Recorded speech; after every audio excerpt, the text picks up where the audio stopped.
కట్టుకథలల్లి రకరకాల ప్రయత్నం. ఎప్పుడు నిరుద్యోగి ఎప్పుడు వైలేషన్ అంటే గ్రూప్ 1 ఎగ్జామ్ రాసేటప్పుడు పరీక్ష లీక్ అయిందా, పరీక్షలో కెమెరాలు పెట్టారు రాసేటప్పుడు, బయోమెట్రిక్ వాడారా, లేదా ఆ రోజు రాని వివాదం పరీక్ష అంతా అయిపోయిన తర్వాత తెలుగు మీడియం ఇంగ్లీష్ మీడియం ఈ రకరకాల ప్రయత్నాలు చేశారు. మొన్న అట్లాంటి సివిల్స్ లో మొత్తం కలిపి ఎంతో మంది 40 మంది పోయారు. 40 మంది ఎంపిక అవుతారా?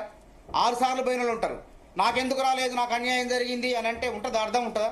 కాబట్టి వ్యవస్థల పైన మనకు నమ్మకం ఉండాలి, వ్యవస్థల్ని మనం చూసుకోవాలి, మనం ఆత్మ పరిశీలన కూడా చేసుకోవాలి అభ్యర్థులు.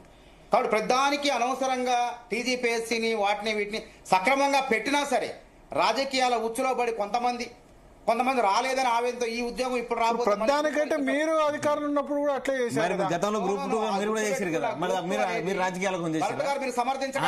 గ్రూప్ 2 లో మీరు కూడా వేశారు కదా అన్నా. గ్రూప్ 2 లో వేసినప్పుడు గ్రూప్ 2 లో మీరు ఎందుకు వేశారు? మరి గ్రూప్ 2 లో మీరు ఎందుకు వేసారు? రాజకీయాల కోసం వేశారా? అంటే ఈ దానికి ఇలా గ్రూప్ 1 లో 14 క్వశ్చన్ తప్పులైనాయని చెప్తుంటే మాట్లాడుతుంటే దాని గురించి జరిగింది. ఎక్కడ జరిగింది గ్రూప్ 1 లో ట్రాన్స్ఫర్ ఎక్కడ జరిగింది? ఏం జరిగిందో ఎక్కడ? డమ్మీ ఓఎంఆర్ సీట్లు ఇచ్చారు. డమ్మీ ఓఎంఆర్ సీట్లతో పాటు రద్దు చేయండి. మీ ప్రభుత్వం రద్దు చేయండి. ఒక్క ఓఎంఆర్ రద్దు చేయండి. కానీ ఇప్పుడు కోర్టు అడ్డు తీర్పు అడ్డు వచ్చింది కదా, టీజీపీఎస్ నిర్ణయం తీసుకునే ముందు మళ్ళా డివిజన్ బెంచ్ ఆపేసింది. ఏ ప్రభుత్వం మాత్రం ఏం చేయగలుగుతా? కోర్టులకు అతీతంగా పోగలుగుతుందా? ఇలా ఎన్నికల్ని ఆపుతుంది కోర్టు. కోర్టులు చెప్పినట్టు ప్రభుత్వాలు ఏంటన్నాయి? ఇలా స్పీకర్కే ఆదేశాలు ఇస్తుంది కోర్టు. కాబట్టి న్యాయ వ్యవస్థను కూడా మనం గౌరవించాలా, కోర్టుల పట్ల మనకు అవగాహన ఉండాలా, గౌరవించాలా. నేను చెప్పింది అంటే ఇందులో ఎగ్జామ్ గ్రూప్ 1కి దీనికి నక్కకి నాగలోకానికి అంత తేడా ఉంది. ఇందులో 50,000 వైట్ టన్నులు వాడారు, అప్పుడే రద్దు కావాలా? ఇందులో ఏమైనా తప్పులు జరిగినాయా? నువ్వు మూల్యాంకనం అంటున్నావు. నువ్వు చెప్పే ఆరోపణలు ఎవరు? ఉద్యోగం 3 కోట్లకు కొనమంటే ఎవడు ఇచ్చిండు? డబ్బులు ఇచ్చినట్టు చెప్పవాయా? ఏ మంత్రికి ఇచ్చినావు చెప్పరాయా? నిరూపించరా? ఏ అభ్యర్థి చెప్పండి ఇప్పటికి రద్దు చేద్దాం అంటున్నాం. అభ్యర్థి ఎవరో, డబ్బులు ఇచ్చినోడు ఎవడో చెప్పండి, ఇప్పటికి కూడా గ్రూప్ 1 రద్దు చేద్దాం, వాళ్ళు తీసేద్దాం ఉద్యోగాల నుంచి. అది చెప్పరా? ఉత్తొత్త పనికిరాని ఆరోపణలు చేయటం కాదు. 14 ప్రశ్నలు తప్పులు ఉన్నాయని చెప్పినప్పుడు మీరు ఎక్కడికి పోయారు? 14 ప్రశ్నలు తప్పులు వచ్చినప్పుడు ఆడిపోయారు మీరు. నీకు ఏ ఉద్యోగం రాదా? ఏ ఉద్యోగం? మీకు కూడా రాలేదుగా ఉద్యోగం. నీకు అప్పటి నుంచి రాలేదు, నాకైతే ఇప్పుడు రాలేదు. నీకు అప్పటి నుంచి రాలేదుగా ఉద్యోగం. దాని గురించి మాట్లాడుతున్నారు మీరు. రాజకీయాల కోసం పోయిన గ్రూప్ వాడుకొని ఇక రద్దు చేయడం తమ్ముంటే ఇవాళ ఒక్కరు వాడినా ఇద్దరు వాడినా తప్పే కదా. చేసుకుంటాడు కూర్చొని రాజకీయాల ఉచ్చులో పడి ఇది తప్పు. కాబట్టి ఇప్పుడు గ్రూప్ 2 అంశంలో కూడా కోర్టు తీర్పిచ్చింది. ప్రభుత్వాలు ఏం చేస్తాయండి? కోర్టులకు అతీతంగా పోగలుగుతాయా? నమ్మకం ఉండాలా న్యాయ వ్యవస్థ మీద. నిజంగా నిజాయితీ ఎగ్జామ్ పెట్టుంటే కోట్లాది రూపాయలు నిరంజన్ రెడ్డి గారికి ఎందుకు ఇవ్వాలి? బయట కోట్ల పెట్టి ఎందుకు తెచ్చుకోవాలి? నిరుద్యోగులు నష్టపోవద్దు. అంతిమంగా నిజమైన నిరుద్యోగులు నష్టపోవద్దనే ప్రభుత్వాలు కోర్టులు చూస్తాయి. అంతే తప్ప ఈ జడ్జి గారు ఇచ్చాను సంబరపడటం, ఇంకో జడ్జి గారు ఇచ్చే ప్రభుత్వాలకు ఏం అవసరం అండి?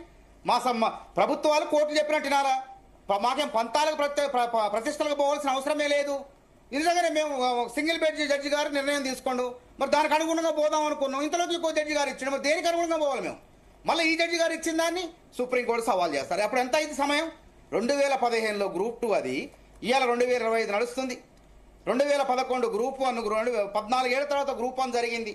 అక్కడ పరీక్షల్లో ఎటువంటి వివాదాలు జరగలేదు, వివాదాలు సృష్టించారు. అది అందరికీ అర్థమైపోయింది. వచ్చిన ఉద్యోగాలు చూస్తే ఎట్లాంటి వాళ్ళకి వచ్చినాయి? 3 కోట్లు పెట్టి కొనుక్కునే వాళ్ళకి వచ్చినాయి, పేదవాళ్లకు, మధ్యతరగతి వాళ్లకు, తల్లిదండ్రులు లేని వాళ్లకు, టైర్ షాప్ పంచర్ వాళ్ళకి వచ్చినాయి. ఆరోపణ చేసినప్పుడు దయచేసి నిజంగా తప్పు జరిగితే చెప్పండి. ఇప్పటికి కూడా నేను రెడీగా ఉన్నా. భరత్ గారి దిశపై సిబిఐ ఫిర్యాదు చేస్తా, నేనే ముఖ్యమంత్రి గారికి ఫిర్యాదు చేస్తా. అది చెప్పరా? ఇవన్నీ ఉత్తుత్త ఆరోపణలు చేస్తారు. అక్కడ ఇటు జరిగింది, ఇక్కడ జరిగింది అంటే మరి అప్పుడు ఎందుకు గొడవ కాలేదు? మరి సింగిల్ బెంచ్ ఎందుకు ఇచ్చింది మరి తీర్పు? మనం గౌరవిస్తాం, ప్రభుత్వాలు గౌరవిస్తాయి. విత్తలవిడిగా మేము మాట్లాడడం కోర్టులకు వ్యతిరేకంగా. అది మాకు అనుకూలంగా వచ్చినా, మాకు అనుకూలం అంటే మాకేముందండి? మాకేమైనా మా అభ్యర్థులు ఉన్నారా? నిరుద్యోగులకు అనుకూలంగా వచ్చినా వ్యతిరేకంగా వచ్చినా మేము కుంగిపోము, మాకు అవసరం లేదు.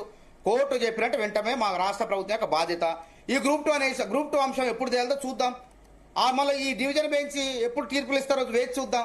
అంతవరకు ప్రభుత్వం ఏం మాట్లాడలేదు కదా. భరత్ గారు మీకు తెలుసు కదా ఈ విషయం. సో బాలాజీ గారు